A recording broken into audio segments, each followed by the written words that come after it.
না বলতে ওজন ঠিকই আছে না? ওজন না, ঠিকই ওজন আছে। ঠিক আছে। দেখো না দাদা,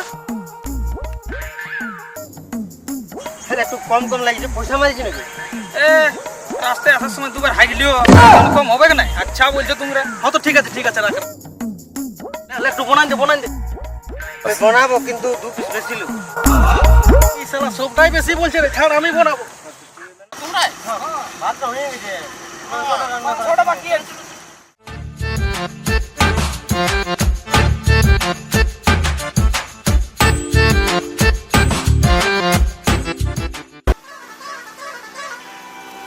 ফেচার করিস না, উল্টা পাল্টা মশলা ঢেকে ছেড়ে ছেড়ে মরে যাবে। ওদিকে বস।